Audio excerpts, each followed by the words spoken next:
নমস্কার বন্ধুরা, ময়না kitchen and ব্লগে সবাইকে স্বাগত। তো আজকে যে আমার গেস্টরা আছে, তো গেস্টদের জন্য যে মেনুগুলি রান্না করছি সেগুলো প্রথম থেকে শেষ অবধি দেখার অনুরোধ রইল। আজকে দেখো আমার সকাল সকাল আমার হাট বসেছে, আজ রবিবার। তো রবিবারে আমার হাটটা একটু তোমরা দেখে নাও।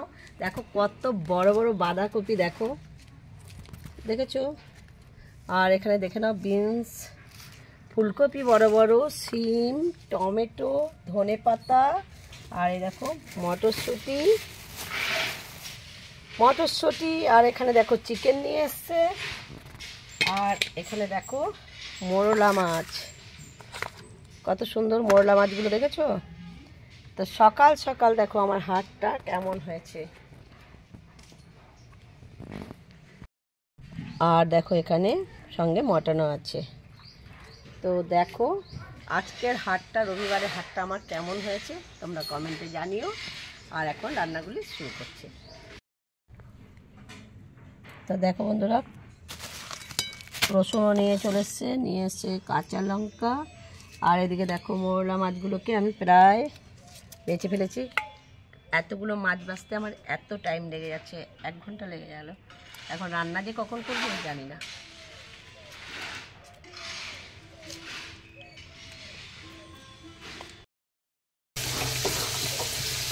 মশলাটা কষানো হয়ে গেছে, এখন মাটন কারিটা বানাবো। তো দেখো বন্ধুরা, মটনটাকেও দিয়ে দিয়েছি, ভালো করে মশলার সঙ্গে মিশিয়ে নেব।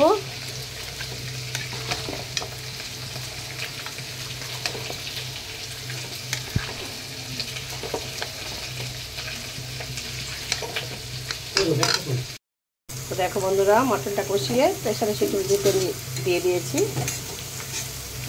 আর তো প্রেসারে ঢাকনা খুলে নিয়েছি, মটনটা সিদ্ধ হয়ে গেছে, এখন কড়াইয়ে ঢেলে নেব। তো দেখো বন্ধুরা, মটন কারি একদম রেডি হয়ে গেল। চিকেন কষা হয়েছে। এখানে দেখো বাঁধাকপি হবে নিরামিষের জন্য, তো আলুগুলোকে আমি আগে ভেজে নিচ্ছি।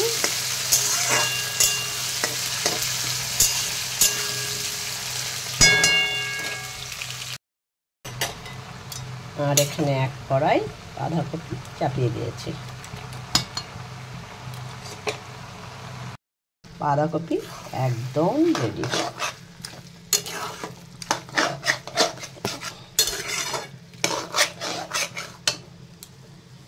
দেখো বন্ধুরা, আমার আজকের মেনুতে হচ্ছে মুড়ি ঘন্ট, গরম গরম ভাতের সঙ্গে পরিবেশন করব।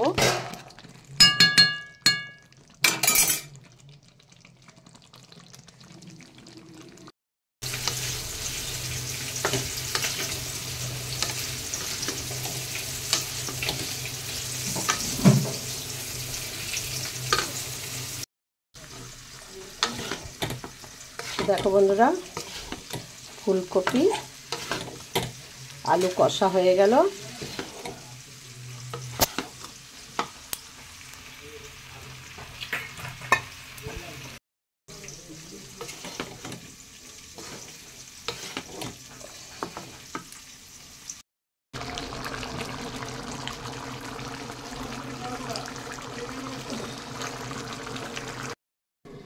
কিছুটা মোরলা মাছ নিয়েছি, তো মোরলা মাছটা বাটি চচ্চড়ি বানাবো।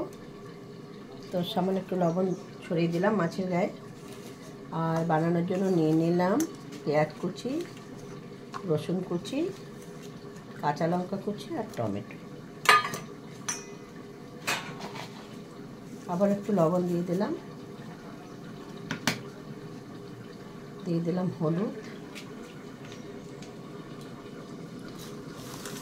দিয়ে ভালো করে পেঁয়াজগুলোকে মেখে নেব।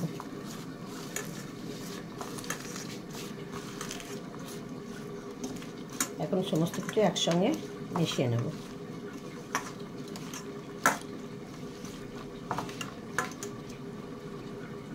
আর এখানে সর্ষে, পোস্ত আর জিরে আর লঙ্কা একসঙ্গে বেটে নিয়েছি, সেটাও ভালো করে মেখে নিলাম।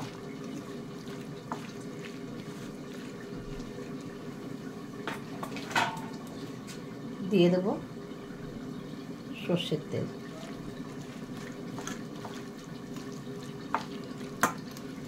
সমস্ত কিছু খুব ভালো করে মেখে নিয়েছি।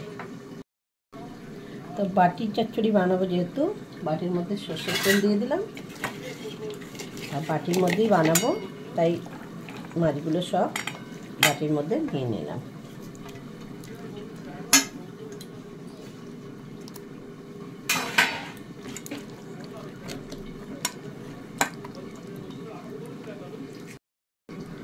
তো মশলার বাটিটা ধুয়ে সামান্য একটু জল দিয়ে দিলাম,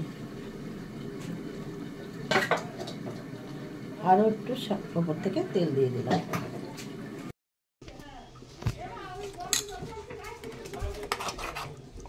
তো একদম বাটি চচ্চড়ি রেডি করে বসিয়ে দিলাম। সিম আছে, বসিয়ে রাখবো 10 মিনিট। 10 মিনিট পর ঢাকা খুলে নিয়েছি। দেখো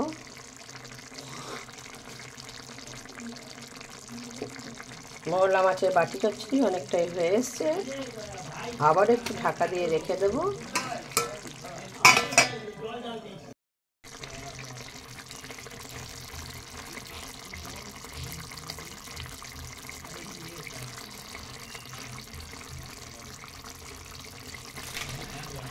তো বন্ধুরা, আমার আজকে গেস্টদের জন্য যে মেনুগুলি ছিল সেগুলো প্রায় সব হয়েই এসছে। আর মানে ভালো লাগলে আমার রেসিপিগুলো লাইক করতে ভুলো না, কমেন্ট করো, শেয়ার করো ভালো লাগলে। আর নতুন বন্ধু হয়ে থাকলে আমার চ্যানেলটিকে সাবস্ক্রাইব করার অনুরোধ রইল। তো এখন আমার গেস্টদের খেতে দেবো। তো ভিডিওটি এখানেই শেষ করছি। ভিডিওটি দেখার জন্য ধন্যবাদ।